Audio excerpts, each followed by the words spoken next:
Hello everybody, this is Per Zennström for 10 Horses.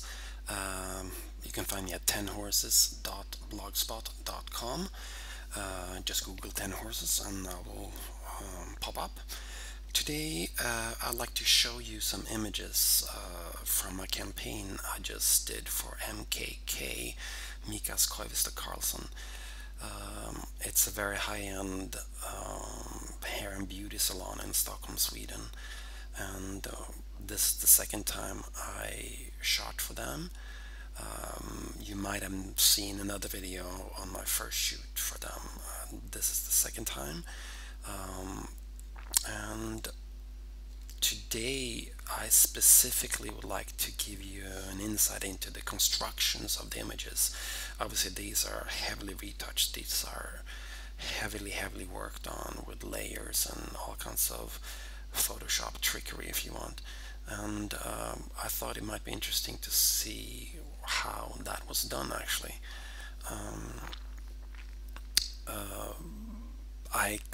It was a little bit fun because going into this, I soon realized that almost anything I did actually did work. It just sort of like naturally became part of the look. There was moments when I thought, okay, this will never ever work, but actually, in most cases, it did. It just sort of like naturally became part of the image, and I guess that has to do with that. This is a little bit like uncharted territory. There are no rules for how this type of image could look. It's like Christmas time or holiday decorations, Christmas time decorations. The more stuff you put up, the more stuff you hang in the tree, the better it looks in the end. And I think it's not about being minimalistic, it's being maximalistic if you want. The more the better, the more the merrier. We had some ideas in the beginning.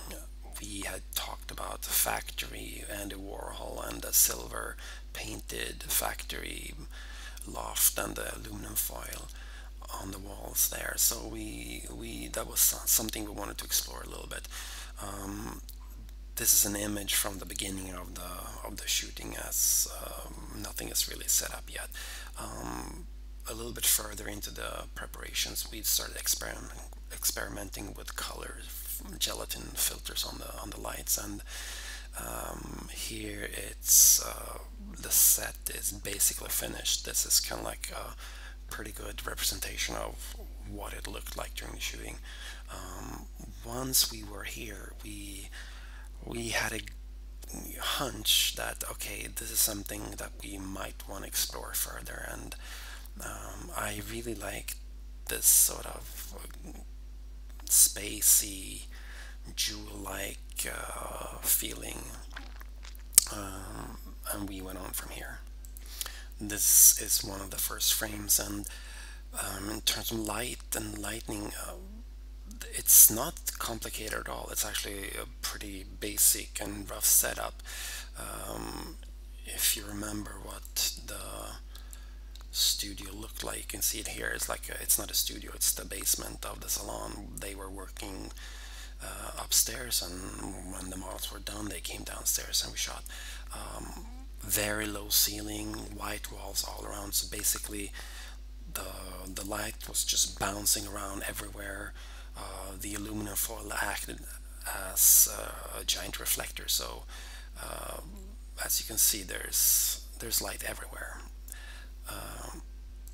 Here's that image in its finalized stage. This is the final version of that image you just saw. I I thought I would give you a little glimpse into the construction of the images, what they look like really under the hood, so to speak. Well, first image, you might have noticed that I used these spacey looks a little bit. Basically, it's just a white layer, and then I use a gradient tool.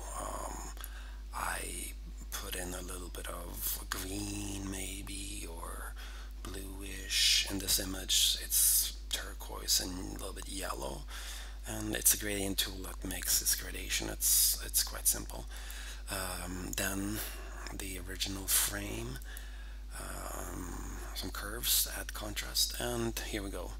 Just taking pieces of the aluminum foil, adding them, stretching, transforming, taking other pieces, and just sort of like work on them, just building the image step by step. Some curves to increase the contrast, and another layer of curves, and little pieces here and there just to you know, build the image. We'll do it again, take away everything.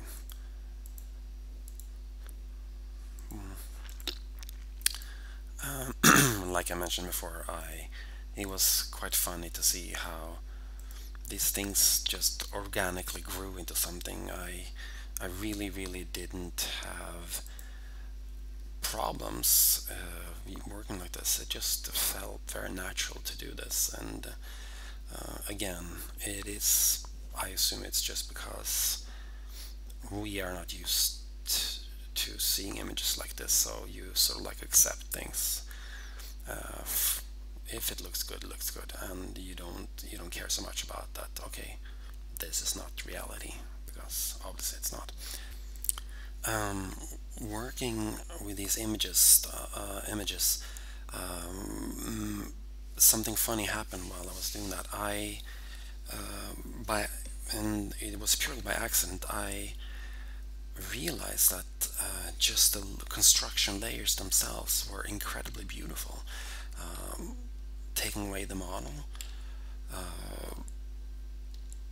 gave these sort of abstract constructions, and I think looking at these, first of all you really understand there is quite a lot of work going on here. You can see, especially in this one,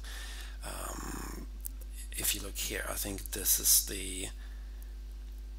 where the real image ends, and all this other stuff is just the debris or the junk, the layers that ended up outside the image. And I mean, when you work on the image, of course you don't see this. So and it was purely by accident. I just enlarged the canvas and I saw this, and I thought, wow, that's really pretty. So I decided to keep every layer and just see them as images in their own right. Especially this one, I think this is my favorite of the images here.